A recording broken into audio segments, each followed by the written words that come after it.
Good morning student. अभी तक हम लोग कारक पढ़ रहे हैं।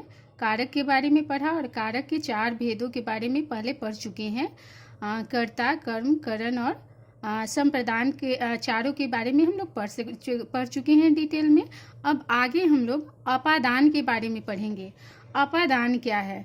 तो संज्ञा या सर्वनाम के जिस रूप के में से किसी व्यक्ति वस्तु के होना या उत्पन्न होने का पता चलता है उसे आपादान कहते हैं। जैसे कोई चीज़ आपको मिल रहा है, आपादान में यहाँ हो रहा है कि आपको कोई चीज़ अलग हो रहा है किसी चीज़ से। जैसे वो चीज़ आपको मिल रहा है या वो मतलब दो चीज़ अलग अलग हो रहे हैं। जैसे यहाँ पर एग्जाम्पल के माध्यम से समझ सकते हैं। पेड़ से आम गिरा, तो पेड़ से आम गिरा यानी पेड़ और आम अलग अलग हो गए।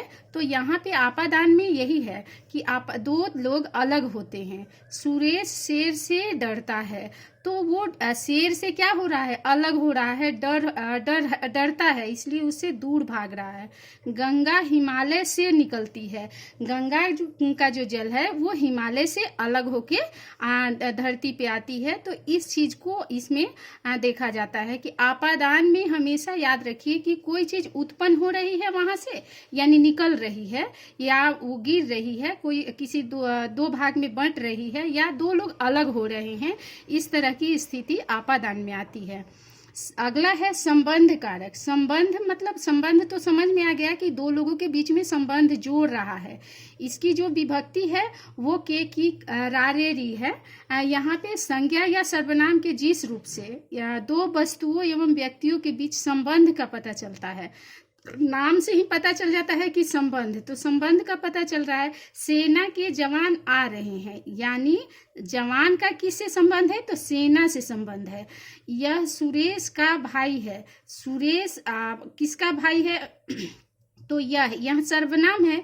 यहाँ किसी का नाम भी हो सकता है कि राम सुरेश का भाई है, या गीता सुरेश श्याम सुरेश का भाई है। इस तरह से कुछ भी हो सकता है, लेकिन संज्ञा के बदले यहाँ सर्वनाम यूज किया गया है। यह वह ये वे भी हो सकते हैं। तो यहाँ पे संबंध बताया जा रहा है। मेरे सिर में दर्द हो रहा है, मेरा ये सिर में दर्द हो रहा है, तो सिर किसका है?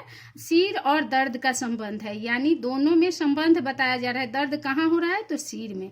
तो संबंध जब दो चीजों के बीच में, दो व्यक्तियों के बीच में, दो वस्तुओं के बीच में संबंध बताता है, वो संबंध कारक होता है।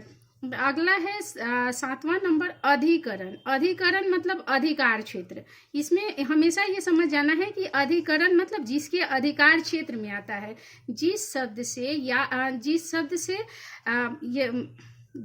से या जिस वजह से क्रिया का आधार पता चलता है उसे अधिकरण कहते हैं। आधार पर पता चलता है, यानी उस चीज से दोनों का संबंध है और उस अधिकार क्षेत्र में आता है। हरि घर में है, तो हरि कहाँ है? तो घर यहाँ घर में है, यानी अधिकार क्षेत्र। इसमें मैं विभक्ति होती है, में विभक्ति होती है।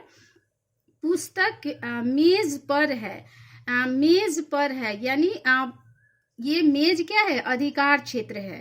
पर है, में है, तो ऊपर है, तो ये अधिकार क्षेत्र बताता है। स्थान का अधिकार क्षेत्र बताता है।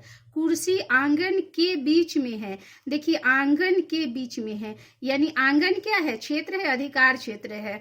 वह सुबह गंगा किनारे जाता है, किनारे क्या है? अधिकार क्षेत्र है। गंगा के किनारे यानी किसी जगह से संबंध को जोड़ता है, किसी से संबंध बता रहा है, लेकिन वो अधिकार क्षेत्र में है, एक प्लेस है और जहाँ पे वो बता रहा है। अगला है संबोधन। संबोधन में हमेशा ये होता है कि किसी को संबोधित कर रहे हैं, बुला रहे हैं, या किसी विषय में बोल रहे हैं, मतलब सीधे संबोधन करना, यानी किसी के बारे में बताना। तो जिस शब्द रूप से किसी के बुलाने या पुकारने का बोध होता है उसे संबोधन कहते हैं। जैसे अरे, अजी आदि इस तरह के शब्द होते हैं। इसमें हमेशा ध्यान दीजिए कि संबोधन में एक्सक्लेमेटरी जो सेंटेंस होते हैं वो लगे होते हैं, ये चिन्ह जो होते हैं वो लगे होते हैं, यानी विस्मयादि बोधक चिन्ह जो होते हैं सब में लगभग लगे होते हैं।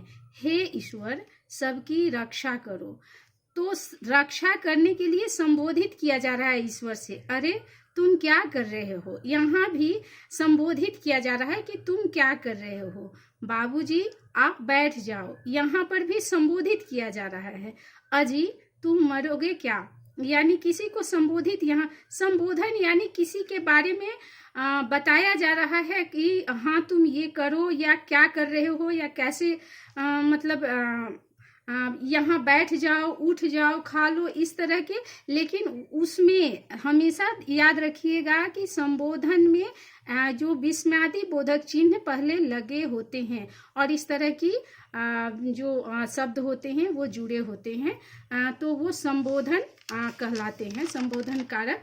यहाँ पे कुछ ऐसे भी विभक्ति हैं जो दो भेदों में, कारक के दो भेदों में एक साथ है। जैसे कर्म का भी विभक्ति को है और संप्रदान का भी को है, लेकिन दोनों में को है तो हम कैसे जानेंगे।